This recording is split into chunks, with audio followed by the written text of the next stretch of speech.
जहां बताया गया हमने ये कर दिया, हमने शिक्षा में ये किया, हमने स्वास्थ्य में ये किया, चुनाव आ जाए तो पेट्रोल का दाम कम, डीजल का दाम कम, गैस का दाम कम, सीएनजी का दाम कम, पीएनजी का दाम कम, सारी चीजों में महंगाई कम। आप ढिंडोरा पीटते थे 300 लाख करोड़ काला धन आएगा, 50 लाख करोड़ काला धन आएगा।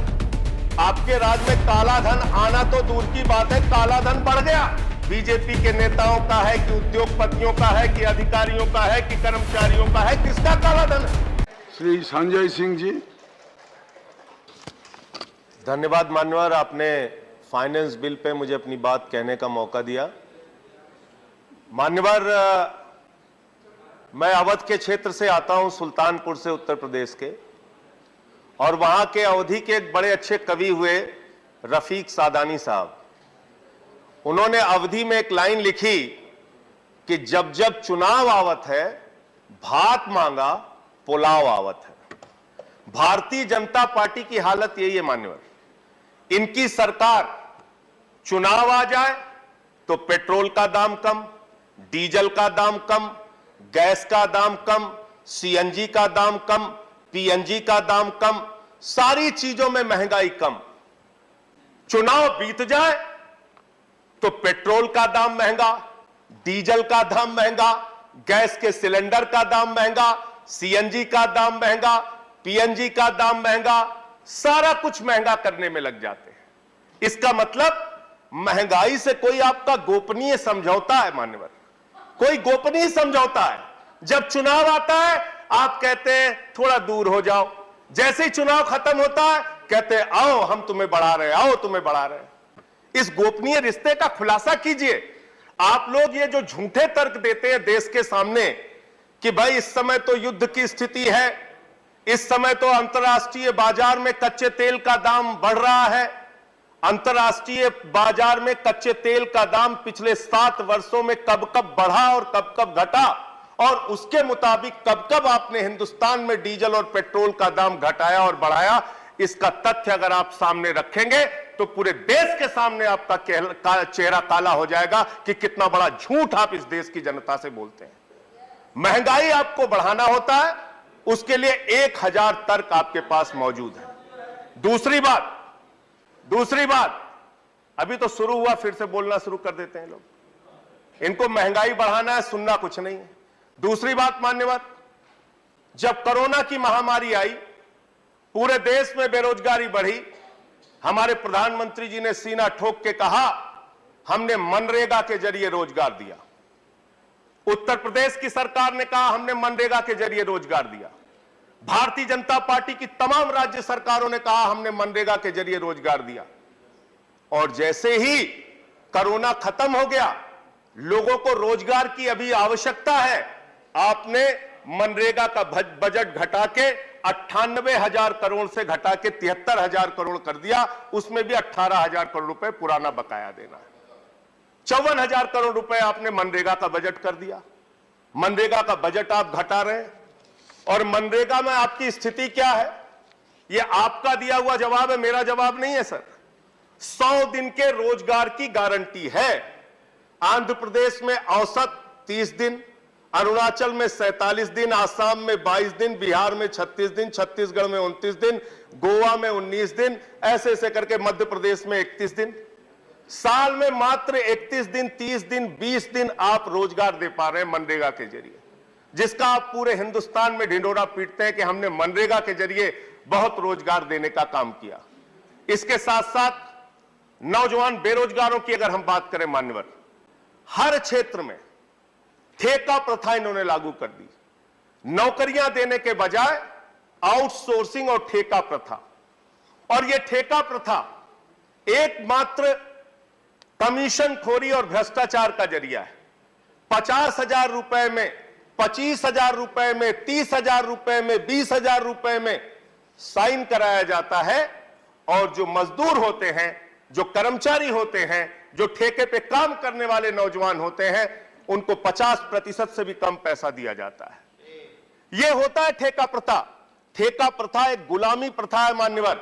इसलिए जो ठेका प्रथा पे लगे हुए लोग हैं उनको रेगुलराइज कीजिए, और इस ठेका प्रथा के जरिए हिंदुस्तान के तमाम सरकारी डिपार्टमेंट्स के अंदर जहां दलितों के लिए आरक्षण है, जहां पिछड़ों के लिए आरक्षण है, हमेशा से आपकी दलित और पिछड़ा विरोधी जो मानसिकता है, उसके कारण से आप इस ठेका प्रथा को बढ़ावा दे रहे हैं। इससे आदिवासियों का, दलितों का, पिछड़ों का आरक्षण धीरे धीरे करके सारे विभागों में आप खत्म करते जा रहे हैं। दूसरी बात मान्यवर, काला धन की बात अगर हम कर लें, आप ढिंडोरा पीटते थे 300 लाख करोड़ काला धन आएगा, 50 लाख करोड़ काला धन आएगा। आपके राज्य में काला धन आना तो दूर की बात है, काला धन बढ़ गया। काला धन बढ़ता जा रहा है आपके राज्य में। कौन कौन से लोग हैं उसका भी खुलासा कीजिए। किसका काला धन है जो बढ़ा है?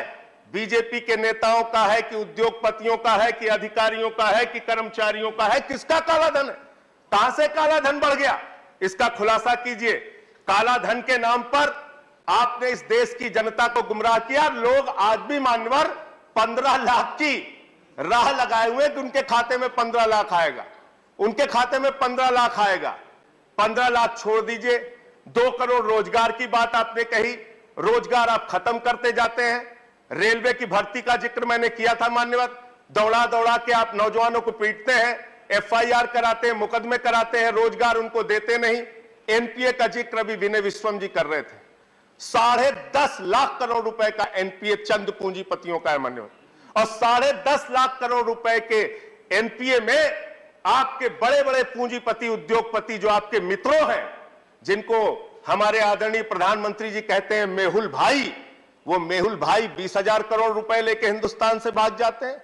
2900 करोड़ रुपए ललित मोदी लेके भाग जाते हैं। 6,000 करोड़ रुपए नितिन संदेशरा लेके भाग जाते हैं। नीरव मोदी हिंदुस्तान से हजारों करोड़ लूट के भाग जाते हैं। तो मैंने तो इस प्रस्ताव दिया था, और आज इस सदन में आपके माध्यम से मान्यवर मैं कह रहा हूं कि 50 करोड़ से ज्यादा जिस भी उद्योगपति या पूंजीपति का बकाया हो, उसका पासपोर्ट जब्त कर लीजिए। वो हिंदुस्तान छोड़कर भागने नहीं पाएगा। अगर वो हिंदुस्तान छोड़कर भाग रहा है तो इसका मतलब लूट में कहीं ना कहीं हिस्सेदारी है। उसको भगाने का काम आप करते हैं, उसको भगाने का काम करते हैं। एक गरीब आदमी मान्यवर 10,000 रुपए का अगर कर्जा ले ले तो उसका कॉलर पकड़ के आप हवालात में बंद कर देते हैं। एक किसान अगर 20,000 का कर्जा ले ले, उसका कॉलर पकड़ के आप उसको जेल में बंद कर देते हैं।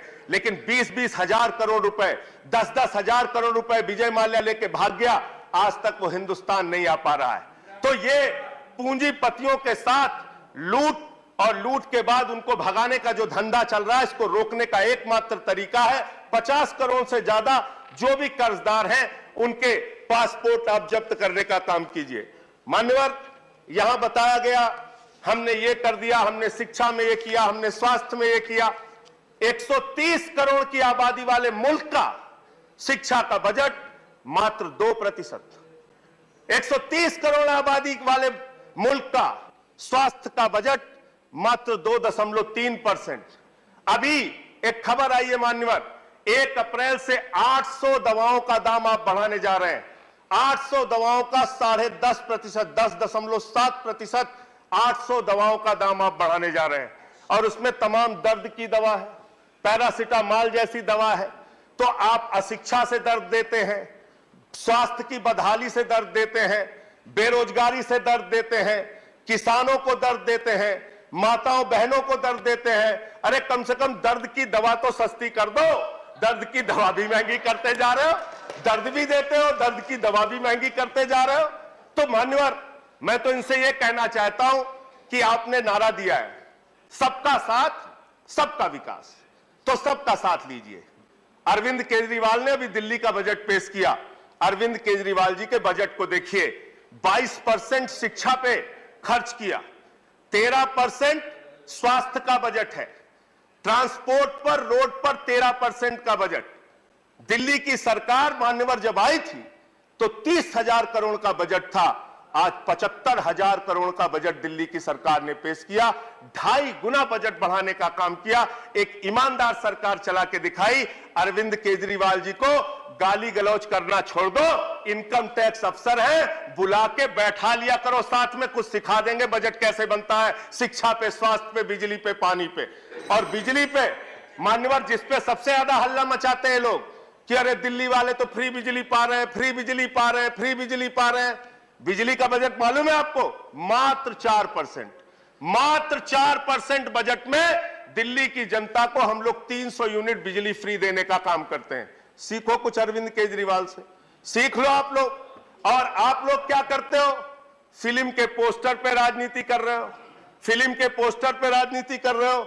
मैं तो माननीय आपके जरिए इनसे मांग करना चाहता हूं, कश्मीरी पंडितों के दर्द पर मजाक करना और राजनीतिक ड्रामा करना बंद कीजिए और इस बजट में प्रावधान कीजिए कि कश्मीरी पंडितों के पुनर्वास के लिए कम से कम 20,000 करोड़ रुपए आपकी सरकार खर्च करेगी।